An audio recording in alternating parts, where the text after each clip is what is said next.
Liver एक protein release करता है ब्लड में जिसका नाम है एंजियोटेंसिनोजन। ये कन्वर्ट होता है एंजियोटेंसिनोजन 1 जो कि इसका एक्टिव फॉर्म है रेनिन के थ्रू। रेनिन जो है ये किडनीज़ के थ्रू रिलीज़ होता है। किडनीज़ कैसे रिलीज़ करेगी रेनिन को? ब्रेन को जैसे सिग्नल मिला कि बीपी कम है, ब्लड प्रेशर कम है, तो सिंपैथेटिक सिस्टम सिग्नल्स भेजेगा किडनी को कि बीपी बढ़ाओ भाई, बीपी क्यों कम है। तो कैसे रेनिन रिलीज़ करेगा? किडनीज़ के पास होते हैं जक्स्टाग्लोमेरुलर सेल्स। जक्स्टाग्लोमेरुलर सेल्स होते हैं किडनीज़ के पास। अब जेजी सेल्स में प्रेजेंट होता है बीटा 1 रिसेप्टर्स।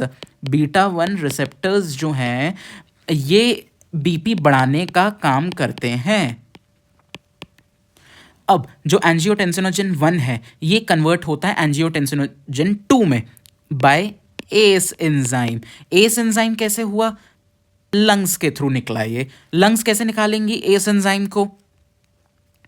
लंग्स की जो ब्लड वेसल्स होती हैं इनमें एंडोथीलियम प्रेजेंट होता है, उधर से निकलती हैं ये ACE enzyme, angiotensin convertase enzyme.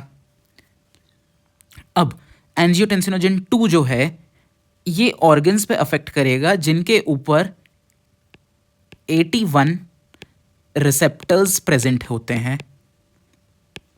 अब 81 रिसेप्टर्स कहाँ का प्रेजेंट होते हैं मैं ये बताने जा रहा हूं। 81 रिसेप्टर्स 3 जगह पे प्रेजेंट होते हैं। Adrenal gland, adrenal gland, second blood vessels जो कि होती हैं arteries and veins, third heart. अब एड्रेनल ग्लैंड में आया तो एड्रेनल ग्लैंड में क्या इसका इफेक्ट आएगा? एड्रेनल ग्लैंड में बेसिकली 2 इफेक्ट होते हैं इसके। एक होता है एल्डोस्टेरॉन रिलीज करता है एड्रेनल ग्लैंड। ये एल्डोस्टेरॉन का सिक्रीशन इंक्रीज कर देंगे, मतलब प्रोडक्शन इंक्रीज कर देंगे एल्डोस्टेरॉन का, जिससे इफेक्ट आएगा कि सोडियम जो है बॉडी में स्टोर होता जा रहा है, मतलब सोडियम का रिटेंशन हो रहा है बॉडी में, लॉस नहीं हो रहा है, मतलब सोडियम का कंटेंट बॉडी में बढ़ रहा है। और अब सोडियम का कंटेंट बढ़ेगा तो पोटेशियम का लॉस हो जाएगा यूरिन में, यूरिन के थ्रू पोटेशियम का लॉस हो जाएगा यूरिन के थ्रू, जिससे हाइपोकैलीमिया हो जाएगा। और यही दोनों इफेक्ट करेंगे इंक्रीज इन ब्लड प्रेशर पे। अब ब्लड वेसल्स पे क्या काम करेगा? जो ब्लड वेसल्स हैं आर्टरीज और वेन्स, इनमें हो जाएगा वेजो कंस्ट्रिक्शन। वेजो कंस्ट्रिक्शन, अब वेजो कंस्ट्रिक्शन हो रहा है तो ये डायस्टोलिक ब्लड प्रेशर इंक्रीज कर देगा।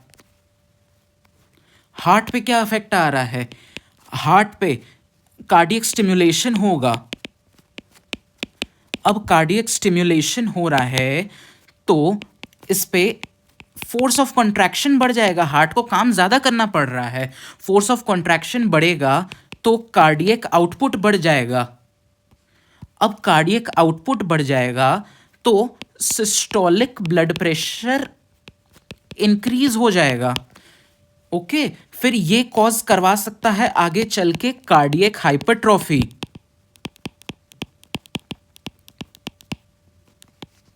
So that's all. ये पूरा कंसेप्ट आप एक बारी रिवाइज कर लीजिएगा, ये बहुत ही इंपॉर्टेंट कंसेप्ट है।